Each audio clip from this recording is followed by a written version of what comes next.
hello po sa ating lahat. So napaka-cute naman pong tignan kung papaano manuyo itong si Kalingap Edu kay Viancy. So may mga proof po tayo patungkol dyan. At ang nakakaalam ay sila Carla, Rose, and talaga naman kapag mahal mo ang isang tao, kahit na may misunderstanding kayo, gagawin mo ang lahat para maging maayos po ito. At saka din naman po yun, sinasadya ni Viancy na madelay po siya ng ilang oras or minuto dahil nga po nagsimba. May purpose naman po yung pagka-delay ni Viancy. Ito yata yung time na may nakikipag-picture kay Viancy. Na iniidolo din po nila itong si Viancy. Correct me if I'm wrong na lamang po, Team Edsy.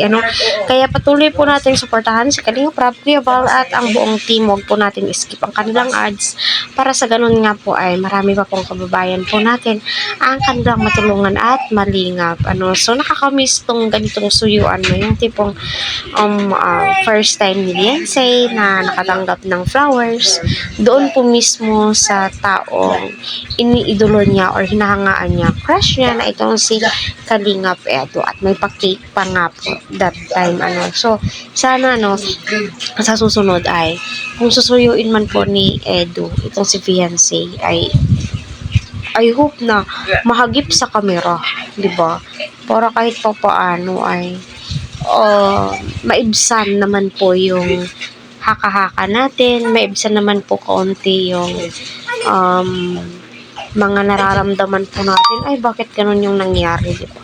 Kasi tayong mga viewers, naghahanap po tayo yung tipong proof po talaga na nagkaayos sila, kasi ika nga po nila nung pagkatapos pumila ni Edu ng napakahaba sa Jollibee, ay naging okay daw po sila ni Viancy na so kailangan po talaga na minsan mag-adjust ni Edu, intindihin niya, habaan niya yung pasensya niya kay Viancy, kasi nga po ang layo po ng agwat ng edad po nila, di ba? So go lang ng go, Eds, kayang-kaya mo yan, di ba?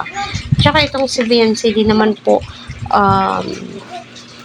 mabilis naman po siyang suyuin. Di po siya yung babaeng tipo na alam mo na, di ba?